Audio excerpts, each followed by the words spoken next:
listening to the Academy Securities Geopolitical and Macro Strategy podcast, brought to you by the Academy VETS ETF, a veteran impact ETF focused on providing market-based returns while investing in mortgage-backed and asset-backed securities that support veterans.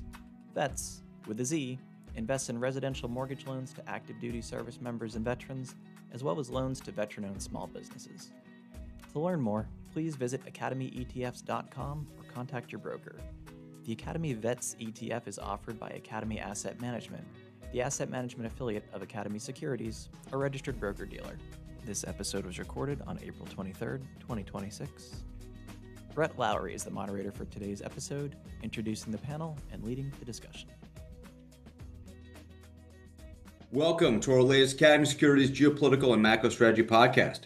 I'm your moderator, Brett Lowry, Head of Special Situations here at Academy Securities. Today, I'm joined by General Jamie Gerard and Maria Donnelly from our Geopolitical Intelligence Group, and Peter Chur, our Head of Macro Strategy here at Academy Securities as well. On this podcast, we will cover several topics as we go around the world and provide a perspective on the following situations that we are monitoring.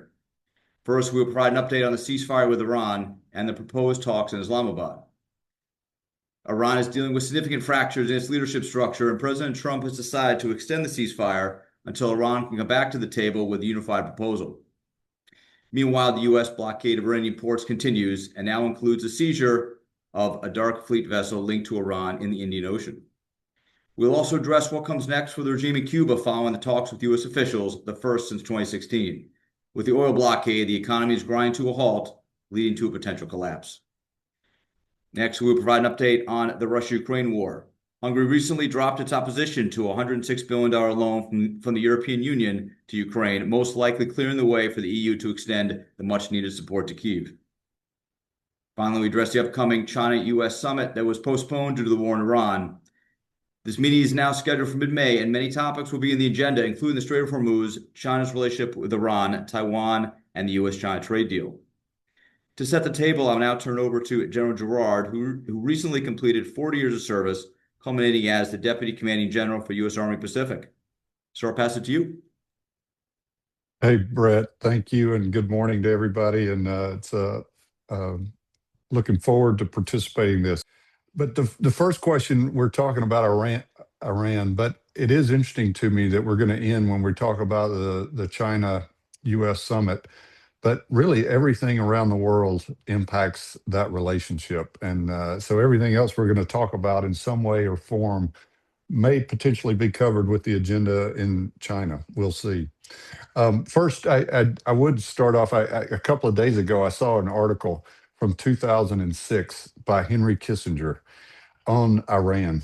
And it was instructive to me that over the last 20 years, not a whole lot has changed. And so I think that it will be interesting how this unfolds over the ensuing weeks. But I do think it will be weeks at a minimum before anything concrete is sorted out amongst both the U.S. and Iran. First of all, it is difficult, I think, to get a granular level understanding of where truth is, because of almost everything you read, somebody else on the other side of the issue comes out with a different opinion. For instance, you see that it's difficult for the U.S. to negotiate with Iran because they're fractured. The elite leadership there between the Quds Force and the parliamentary leader.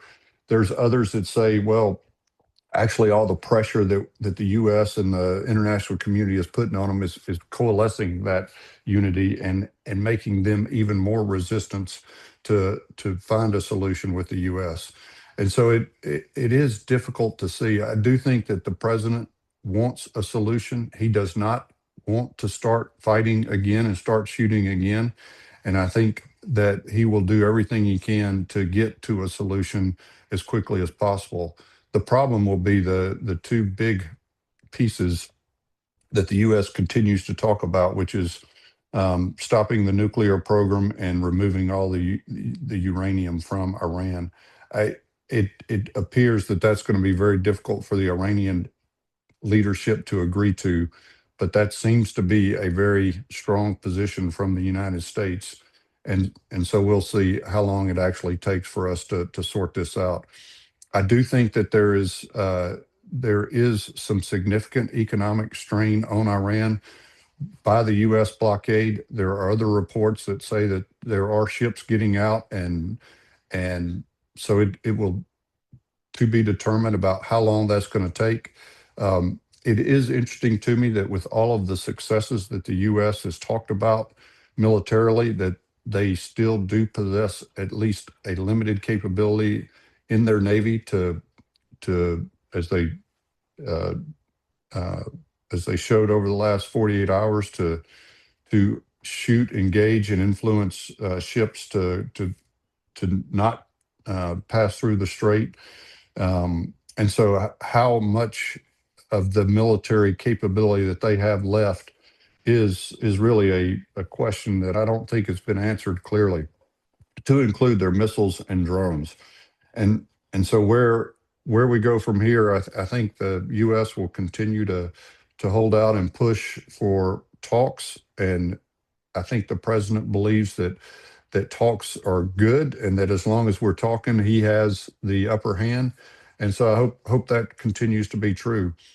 But it is the problem we have in the United States is the economic impact to us, and I think the rest of the world obviously feels it as well. And so, how long does the president think that he can continue to keep the price of oil and natural gas so high that it impacts everybody? With respect to Israel and where they stand in this, I think Israel will abide by the president's desires, except when it comes to Hezbollah. If Hezbollah shoots, the recent meetings, and they're supposed to meet for the second time today, Israel and Lebanese leadership, that is historic and that is very, very good. But as long as Hezbollah shoots on Israel will absolutely shoot back. And so we'll see how Hezbollah really impacts those negotiations, and if the Lebanese government does exert their influence over Hezbollah, or if they even can. So lots of questions still to be answered. And with that, I'll pause and pass it to my colleagues here. Wonderful. Thank you, Jamie. Marie, I'll pass over to you, then over to Peter for some macro perspective. But Marie, some of your thoughts on kind of where we go from here with respect to ceasefire with Iran.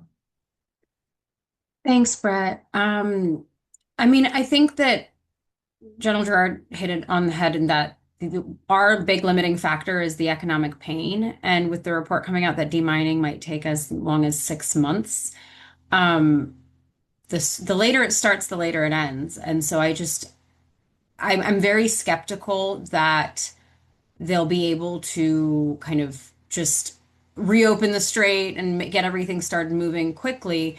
And that's a lot more pressure on the United States. Kind of the Iranian regime doesn't really care what happens to the Iranian people. They are able to negotiate kind of without that.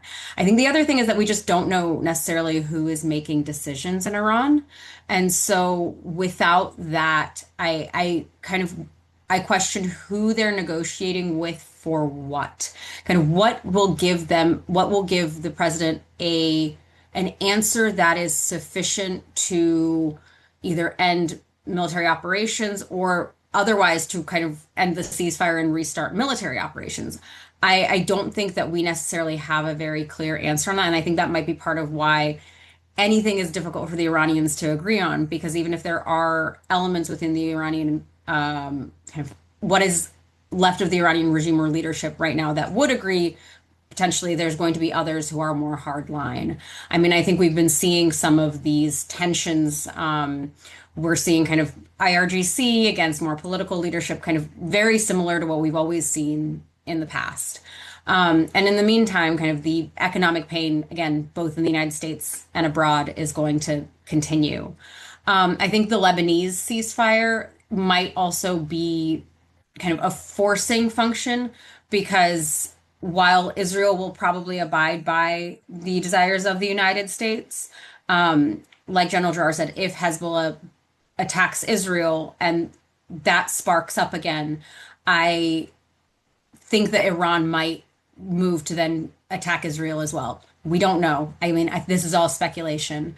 But I think that there's just a lot of kind of, it's all teetering, but for some, it's somehow held so far. The Navy's been given orders to shoot ships kind of trying to violate the United States blockade. We'll see if they do so. Um, and just I think right now we're all kind of in a wait and see. Who knows? I mean, there's no real end to the ceasefire right now, right? So I think it'll be up to the president.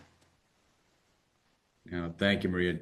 Peter, I'll pass it over to you. I know you got a piece that'll be out this morning, The Fog of War in Markets, really good perspective on, what we know, what we think we don't know, and, how long can Iran hold out here? How long can the U.S. continue this strategy? But I'll pass it over to you for some of your macro thoughts around, how long we think this could take and, how well positioned is the United States and what should we be concerned about?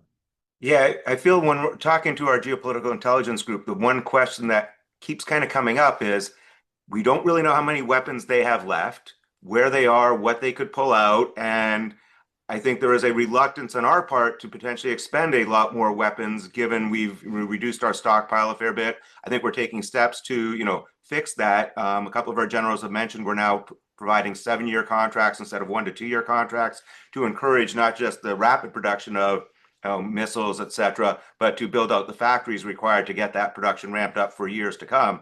So I think a lot is coming. That to me, I keep kind of thinking it's like this old Western where you've got the people trying to count the 6-shooter and how many bullets do they have left. And that feels like there's a really difficult ability to know that. And it's clearly our own government knows exactly what we have. And that's probably one of the unusual things as a market participant. We really don't know it, and neither should we, right? It's not the government's responsibility to give us that level of detail. So I feel like that's the balancing. And behind this, I'm completely looking now, diesel. It's the distillates that are really causing some of the issues. I believe Tesco, Europe, UK supermarket just announced kind of concerns about inflation. And a lot of this is already just being driven by the diesel prices coming through. In today's piece, I put out today a report on US diesel prices, which have gone up 45% since before the war started. So that is going to impact the ag industry. It's not even counting yet. This is just kind of merely transportation and working the fields. The next level will be the cost of fertilizer that comes into the next crop. So I think this affordability issue is real. And I do think Besant was right early on in the war when he said we have to look at the longer dated futures contract, right? The front future contract, even for WTI and Brent, they're a little bit all over the place. There's a lot of financial engineering that goes around in it. But I'm starting to look at the September WTI contract, and it's almost back to the peak that it's been. So it's about $83, just under $83 per barrel. That's not going to be very good for oil prices, gasoline prices coming into the midterm. So I'm watching that, and it feels like all of that is creeping further as the market is saying, hey, there's something wrong. And I do seem to feel there's a big disconnect. The oil community, it's almost scary. If you talk to the real oil community, the people who are drilling and stuff, you get a very negative kind of response. As you move to the financial futures, you get less of that. And I think the equity markets have kind of chosen to take the more optimistic view. Whereas I think we're just starting to see the problems, again, for a lot of the Southeast Asia, who's dependent on product coming from the Middle East. It's only in the last 2 or 3 weeks that they have not been receiving the shipments, right? The shipments that made it through before the war started, we're getting there. So I think the problems are going to mount, and there's a lot of risk, which again, I think will incentivize us to get a deal sooner than later. Thank you, Peter. General Gerard, thinking about where we really go from here.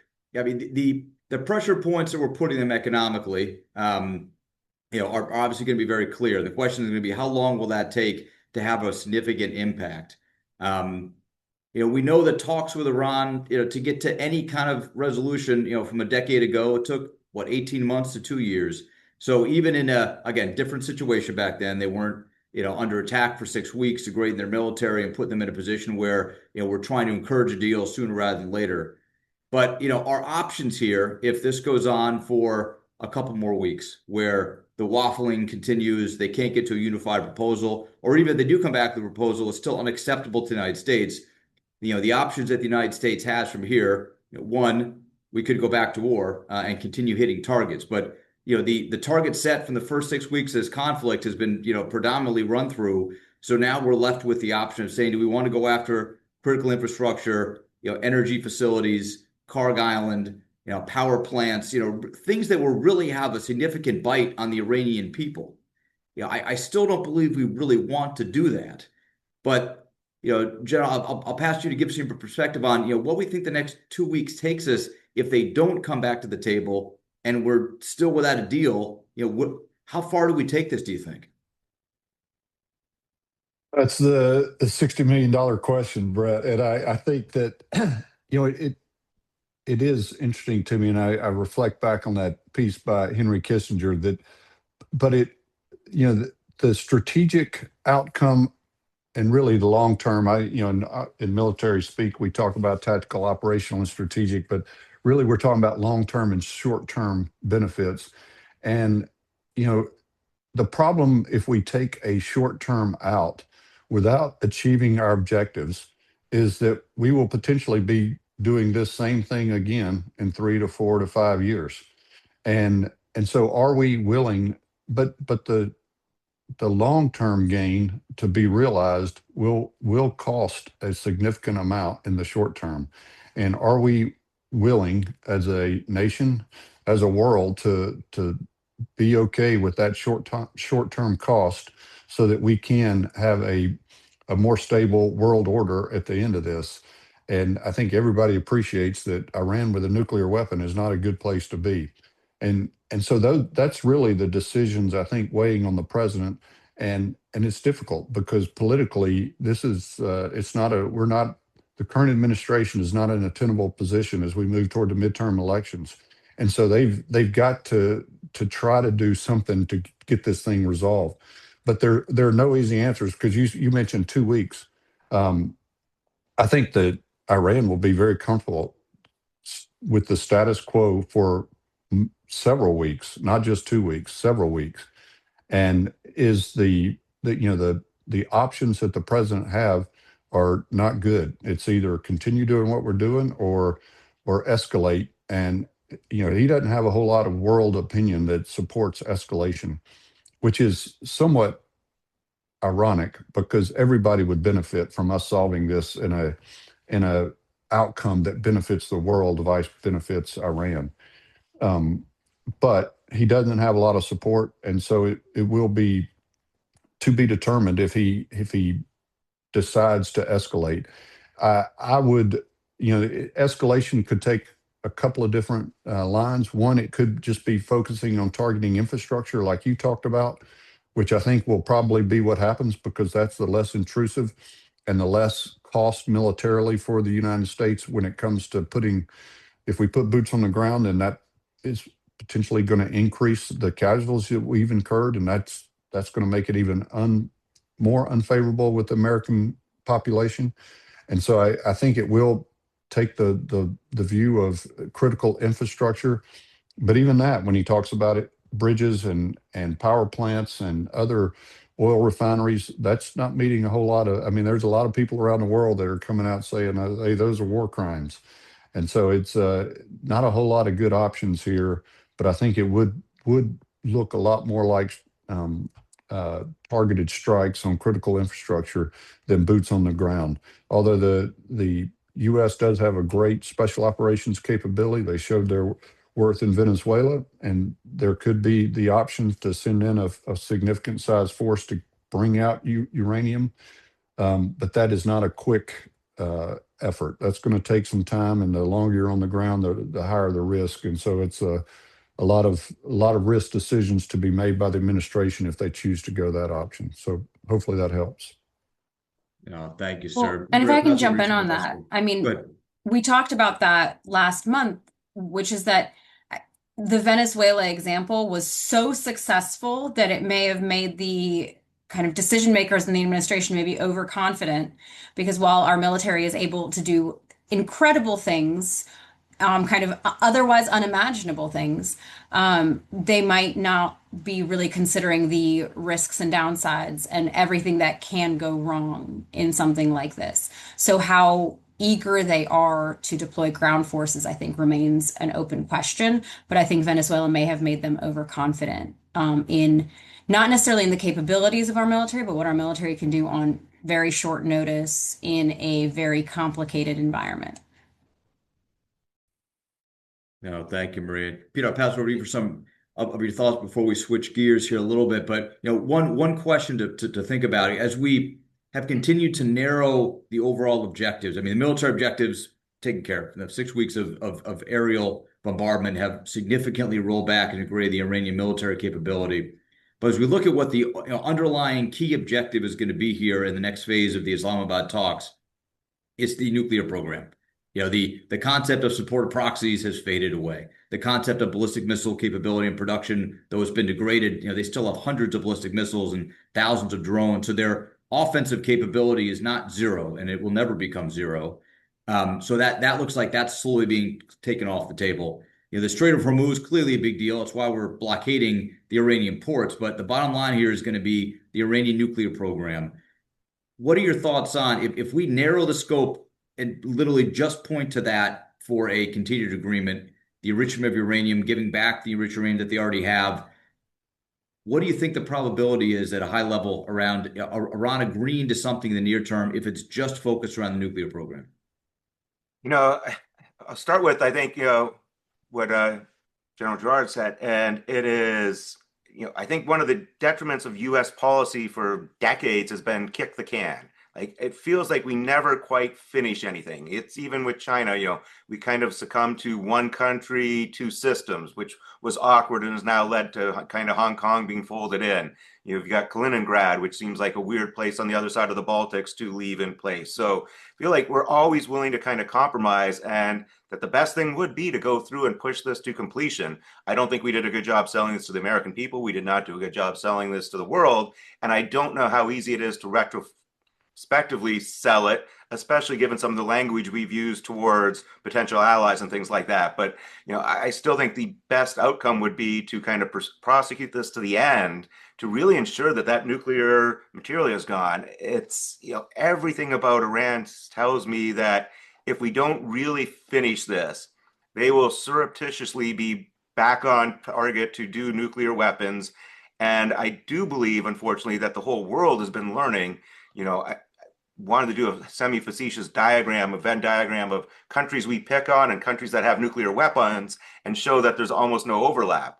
I think you are telling Iran that it is in their best interest to do whatever they can to get nuclear weapons if they manage to escape this with any sort of possibility, whether that's getting it from another nation or something. So that to me is my fear, is I think unless we kind of prosecute this to full removal, inspection, and possibly setting up the stage for a shift in how the regime thinks, we're likely to be back again, and they are going to be dangerous. And the one lesson I think every bad actor in this world takes away from this is you are far better off having nuclear weapons than not. And that's just a bit scary to me. So again, I'd love to see this pushed to the end. I suspect it won't. And, we will once again be kind of dusting things off. But again, you never know with President Trump. Like, this could all just be a ploy to give us time to prepare for this.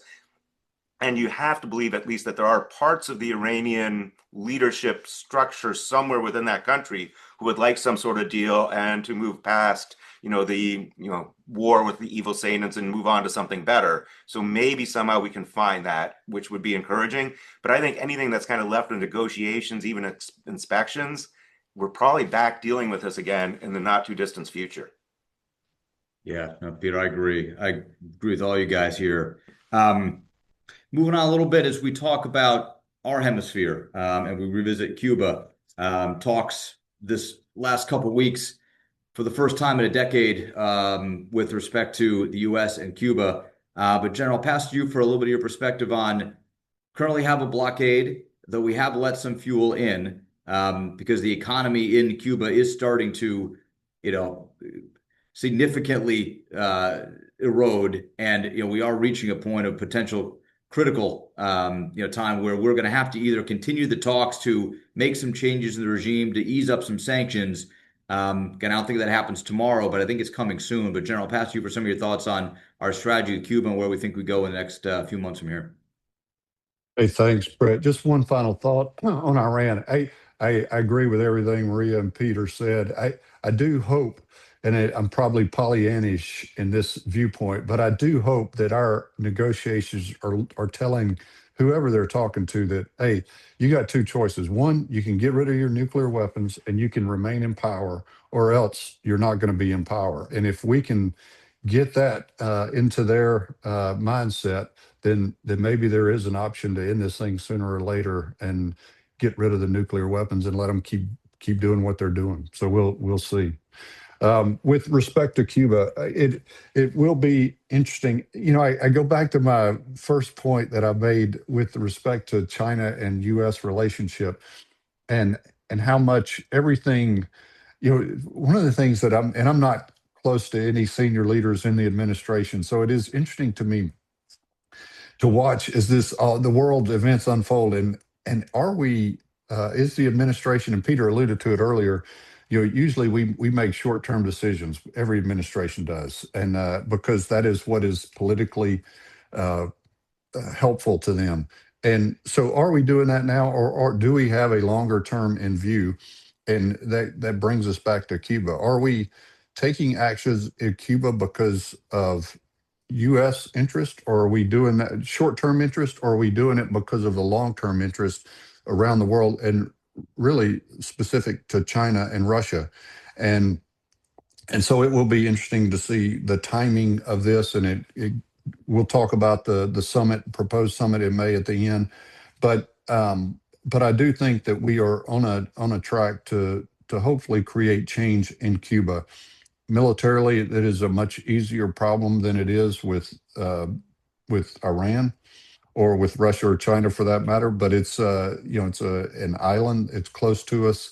The tyranny of distance does not impact us like it does in other theaters.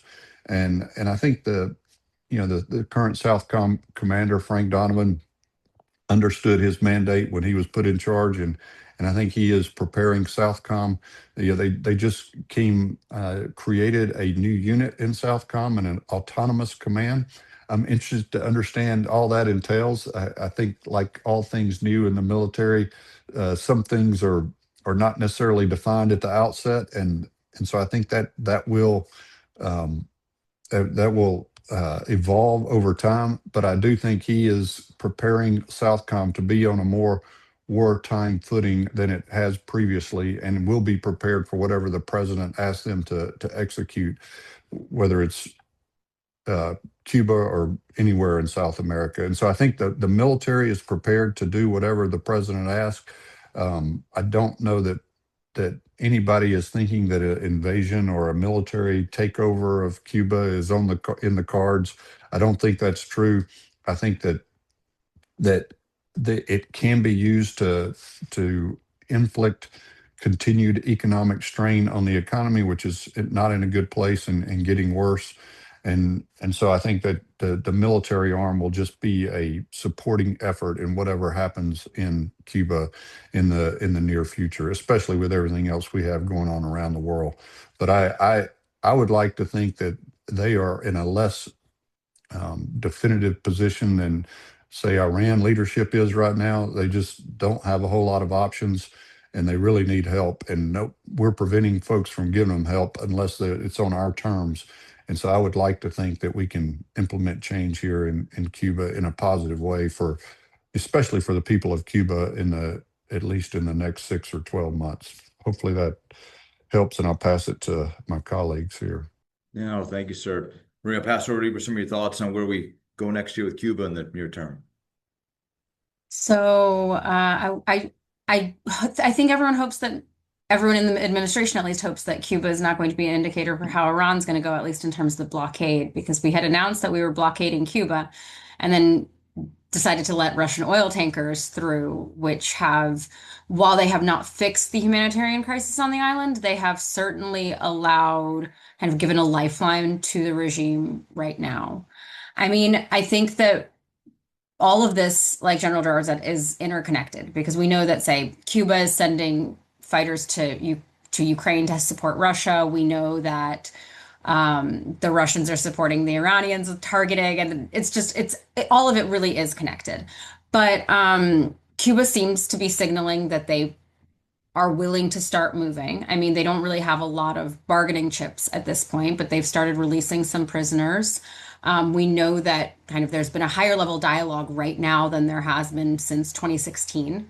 And we also know that this is a high priority issue for Secretary of State Marco Rubio and many other policymakers in Congress.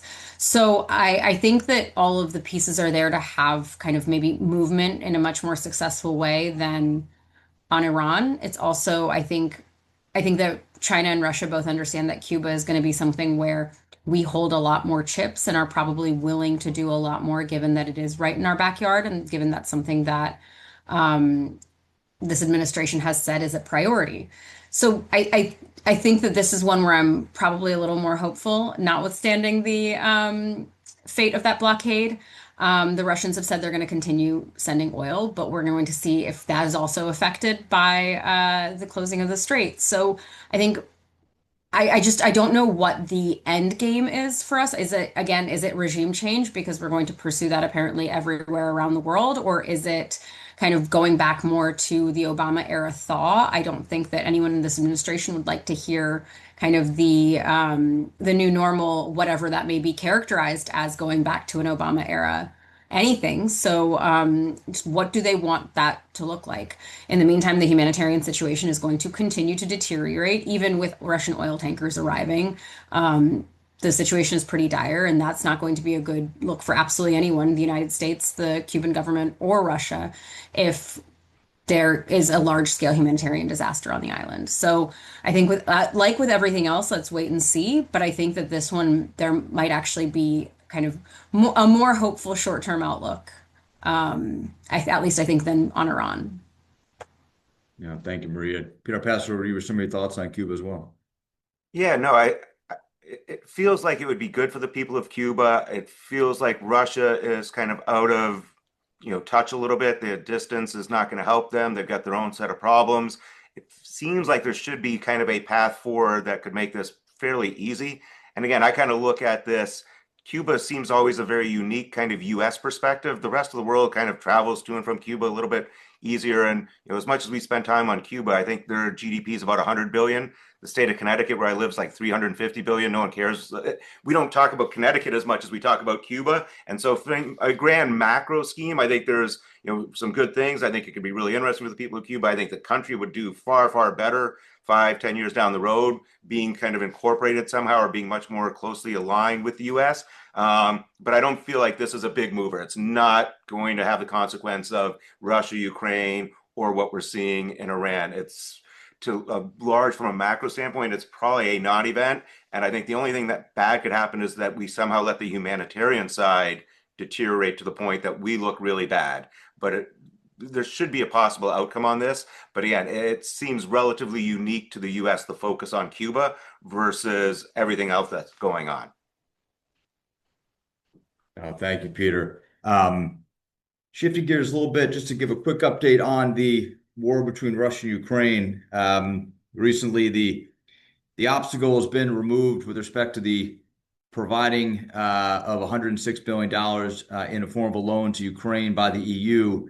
Jamie, I'll pass over to you for a quick update on some of your thoughts around where we think the continued war between Russia and Ukraine goes, likely continue fighting through the spring fighting season, reticence of Putin to engage because his red lines and his objectives of the war have not changed, and in fact could be sliding even further to the right.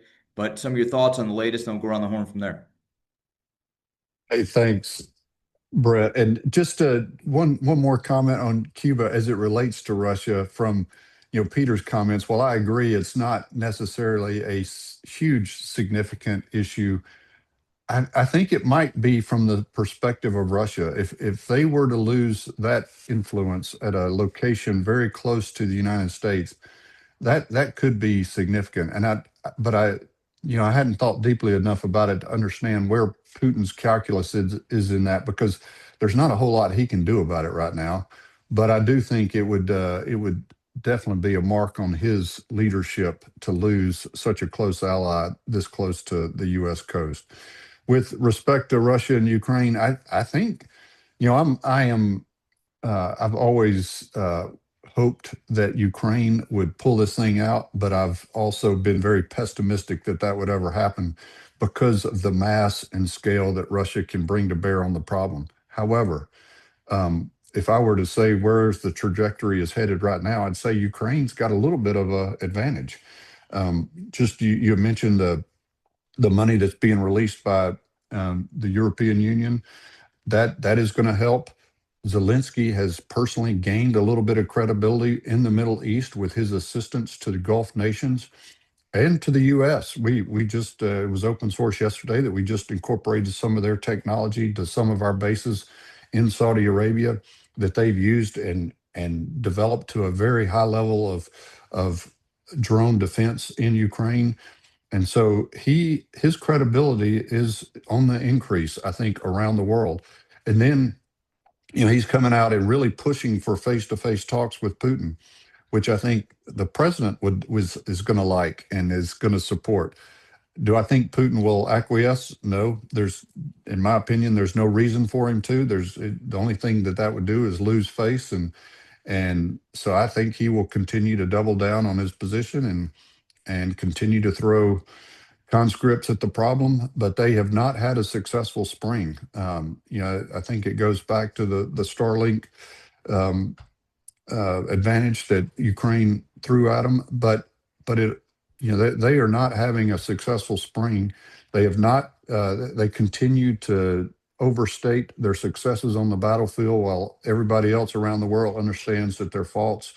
But right now, it appears that Ukraine is on a positive trajectory, and it will be interesting to see how long they can sustain that, and hopefully it will be for at least through the summer fighting season. And if that's the case, then who knows? Maybe it will force Putin to make some changes and to actually sit down at the table, if not face to face, one on one, at least face to face with the U.S. at the table with them. So I'll pass it to my colleagues here. Oh, thank you, sir. Maria, I'll pass it over to you for some of your thoughts as well. My favorite topic. I think General Gerard said a lot of everything. I agree with everything he said, but I think that a couple of the really key points. So yeah, Ukraine is innovating with drones, and Ukraine I think they weren't trolling, but they almost came in like joking, like, we can help the United States. We have a little bit of experience with these Iranian drones because the Iranians were supplying the Russians. But I think that all of this goes to kind of one major point is Russia is losing allies, and Russia is losing allies not just in terms of kind of alliances as like a conceptual thing. It's countries that would send it weapons. It's countries that would send it people, because while Russia has an incredible capacity to generate conscripts, that has been taxed very deeply. And there is pressure inside of Russia because of how many people have been sent to what they call the special military operation, to the war in Ukraine. They are facing pretty high inflation internally. They are seeing a lot of military age men choosing to go to the war given the huge enlistment bonuses. So they're not having a lot of kind of power in terms of factories, just manpower internally in the country, which has led to kind of a shift in policy for Russia where they're trying to recruit conscripts from kind of friendly countries. But then we know they've gotten pushback on that because they had to recently change their policy and said that they were not going to then recruit some of these conscripts from certain countries that were friendly to Russia. So we know that they're struggling with manpower. We know that Iran was providing them with a lot of drones, which it's probably no longer happening. And all of that goes to Russia losing credibility, because who would you choose to have on your side right now? And is it Putin? I mean, he was not able to do anything to help Venezuela and Maduro. Apparently they've been helping with targeting in Iran, but that's not done very well for the Iranians. It's not like they're succeeding beautifully. And if I were someone like Beijing, I would probably be looking at them with a little bit of skepticism now, because how much does it actually give you to have Russia in your corner? And in the meantime, Putin isn't budging on absolutely anything. They said, oh yes, Zelensky can come meet Putin in the Kremlin, which is a non-offer. It's exactly where they've been for a couple of years now. But their reality, their geopolitical reality, and their reality on the ground in Ukraine has not gotten better, and if anything, is getting worse. General Gerard alluded to the blocking of the Ukrainians actually getting Starlink to block the Russians. I know we talked about this last month a little bit, but all of that is still ongoing. The Russians also, due to their internal, the Russian decision to block Telegram, have also cut off a lot of communications channels for their forces on the ground, on the front lines. So they're kind of hamstringing their own troops while also losing credibility globally. So I think that Russia is kind of suffering from a couple own goals while also reeling from having lost a lot of friends and allies globally. So I think that right now, Ukraine is probably in the strongest position it's been for a couple of years. And when you add to that both the increased Ukraine Security Assistance Initiative, which was in the last NDAA, and the unlocking of the European money, I think the Ukrainians kind of have a lot of reasons to be hopeful this spring. So, I mean, I think that a lot of it, the front lines are not necessarily going to change that much, but I think that Zelensky is in a much, much stronger negotiating position than he has been for a very, very long time. No, thank you, Bree. Peter, I'll pass over to you, especially around the freeing up of the $106 billion for the loan from the EU to Ukraine and how much you think that will be helpful and where we go from there. Yeah, it's probably about a year too late for them to do it. But I guess that kind of in typical European fashion, they finally get to do the right thing.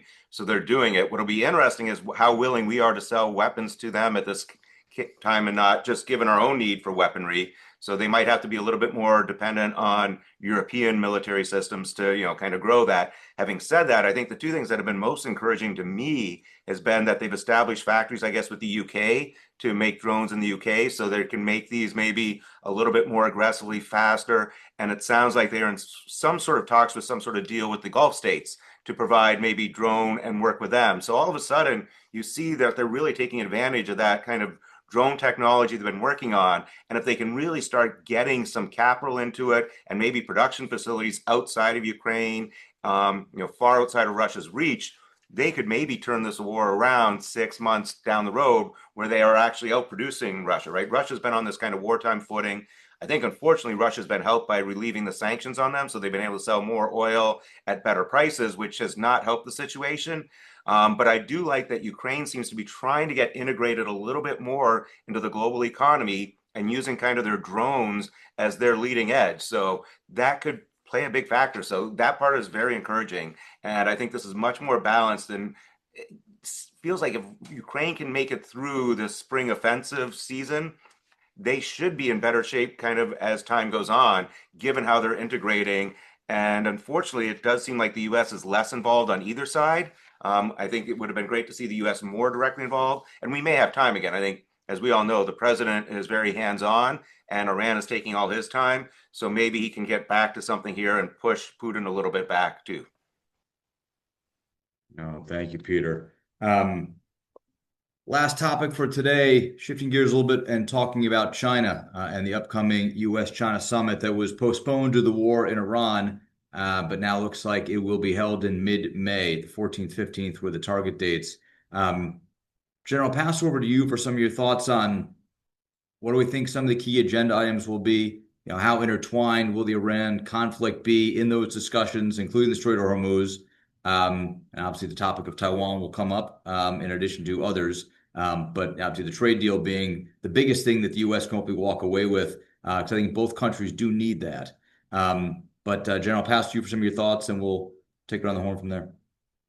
Thanks, Brett.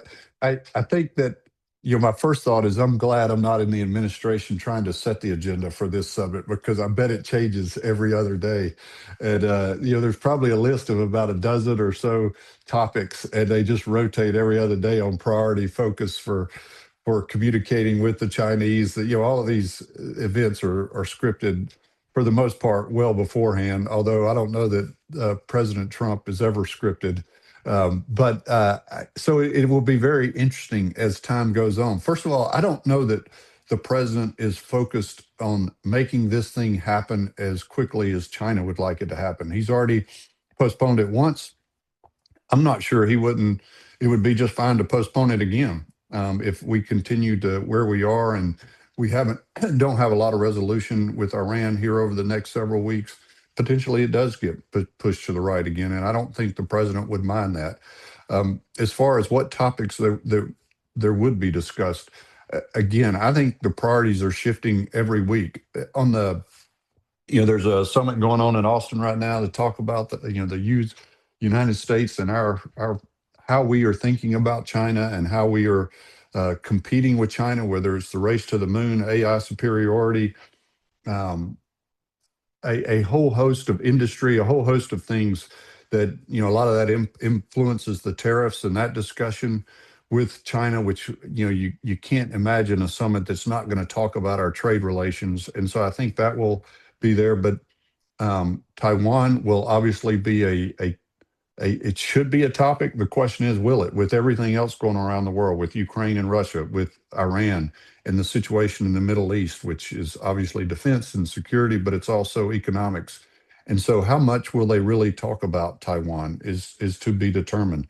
And then, a couple of security related issues that are going on or have transpired in the last couple of weeks. First of all, Japan's announcement that it will now support the export of lethal equipment to countries that it has a relationship with, that's pretty significant.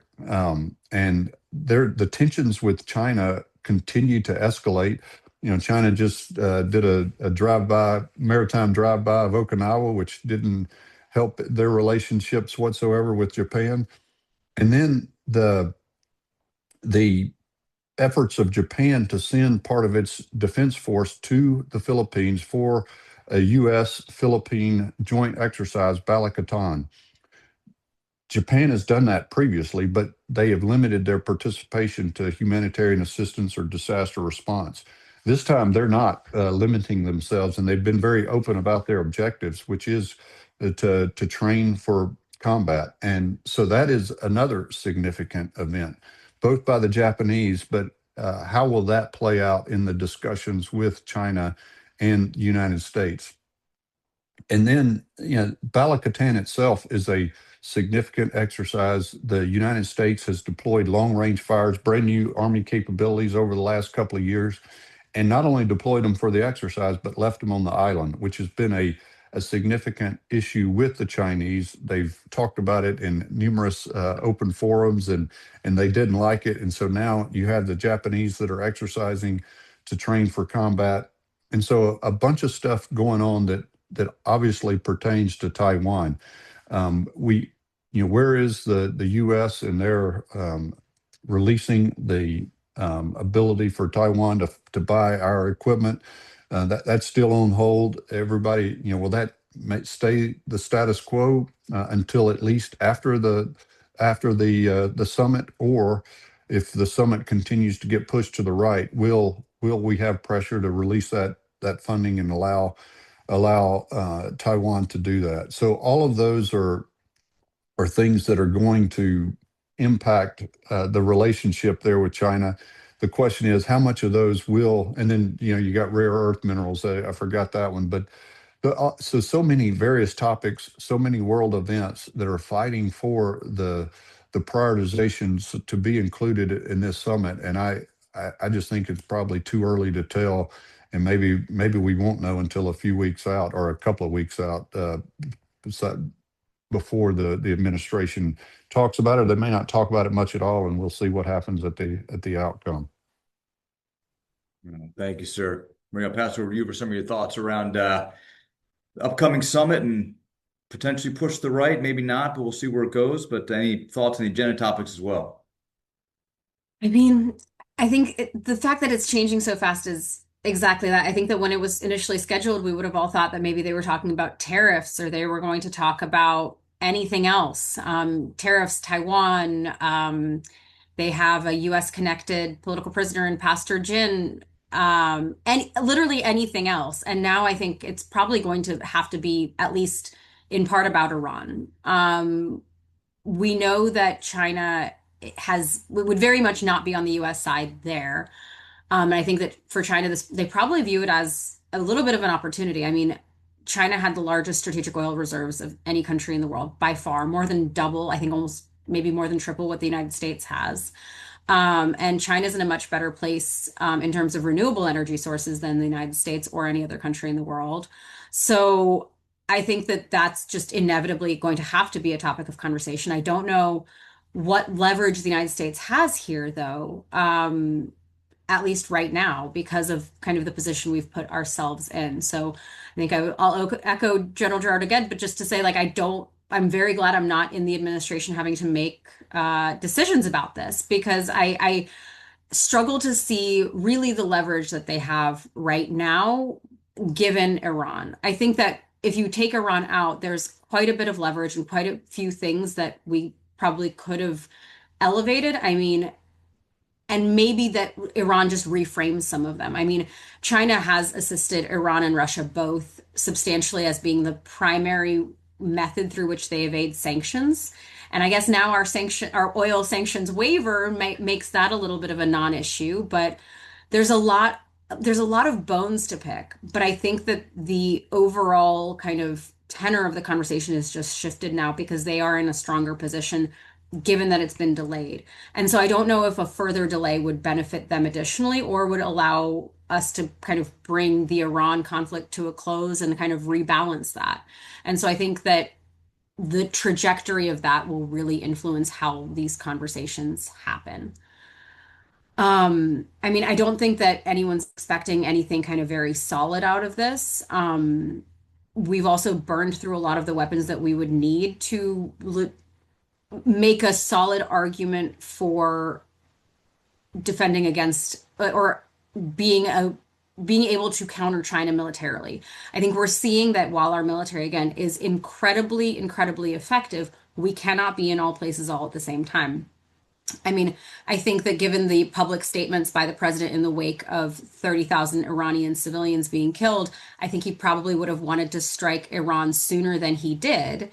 But we had just moved aircraft carriers and so many other assets into Southcom, we weren't able to do so immediately. And I think that with China, we face a similar situation where we have concentrated so many of our assets in the Middle East right now that we cannot necessarily respond to something in Asia immediately. I mean, General Gerard was the expert on this, so I kind of defer to him on that. But I struggle to see what leverage we have right now. I mean, I understand we have our alliances and our partnerships, but similarly, just as I think everyone's looking around and not looking at Russia as a very as someone to have in their corner, we haven't really treated our allies very well this year. And so I think that I would hesitate if I were any of our allies in the Indo-Pacific to truly rely on us right now. I think the Taiwan question has to be top of mind, but again, I just don't know what else we can do or say to really indicate that we will push back. Yeah, thank you, Maria. Peter, I'll pass over to you for your final words on China, the upcoming summit, where you think the trade talks go. And we'll take it from there. Yeah, as you know, I continue to believe that we are kind of on this path for production for security, that it's a high priority that we produce more of our own things. Again, I think it's come up in the THAAD missiles or more expensive missiles that they use a lot of gallium and germanium, which we get mostly from China. So that we need to kind of continue those steps to do production for security, which to me are a big focus on electricity, on energy, rare earths, critical minerals, not the rare earths and critical minerals themselves, but the processed and refined versions, all of those things. And my one fear has been some of this seems to have taken a step back as the administration focuses on Iran and other things. It does seem to me that this administration really only cranks when Trump is directly involved. I don't know whether he doesn't delegate enough or the messaging is too unclear, but I feel like the headlines have slowed down on some of those things that we are making a lot of progress for.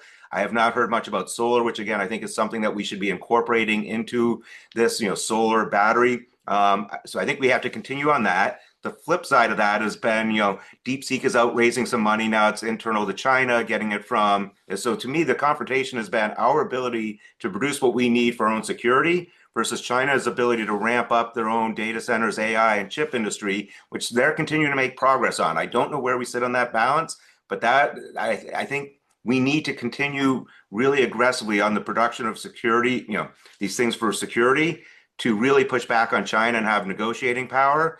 And as Maria just said, I think behind the scenes, China is spending a lot of time trying to reestablish relationships with countries or improve relationships where they're, quote unquote, the adult in the room. And who would really think that someone would trust China more necessarily than the US? But at least they do have a standard of if they sign an agreement, they seem to live to their agreement. You might not realize how bad the agreement was against you, but people have signed it and they haven't violated it. Whereas it seems now everything with the US is a renegotiation. Yeah, we have a deal, but tomorrow we might renegotiate that deal. We don't like what you're doing. So that'll be interesting to see how well China has cultivated some of that. On the other hand, it's been interesting to see what we've done with Chinese oil supply. They don't need oil necessarily so much for their own, they are moving for electricity purposes away from, fossil fuels, but they do need it to make the distillates. They need it to make the plastics. They need it to make the chemicals. So with what we've done in Venezuela and Iran, maybe we have a little bit of leverage to play, but I think we've got to be careful on how we play that, and we'll see how that goes. So again, it's come far more confusing than I thought it would have been 2 months ago. And I'm not sure that we have quite as much leverage maybe as it felt. Felt like we had a lot of the good momentum coming into it, less so now. Thank you, Peter. And thank you, General Gerard and Maria, of course. Always great to see everybody. And thank you to all of our listeners. We will keep you posted on our T reports around the world's SITREPs, podcasts, webinars, and of course our in-person and virtual engagement. And we look forward to speaking with you all again soon. Thank you, everyone, for your contributions to this conversation, and thank you to our listeners as well. Academy Securities is a service-disabled, veteran-owned investment bank with a social mission to hire, mentor, and train military veterans to develop careers in finance. If you would like to engage with our geopolitical intelligence group directly, then please email us at info@academysecurities.com. I've been your host, Nicholas Carpenito, and we look forward to sharing with you again soon.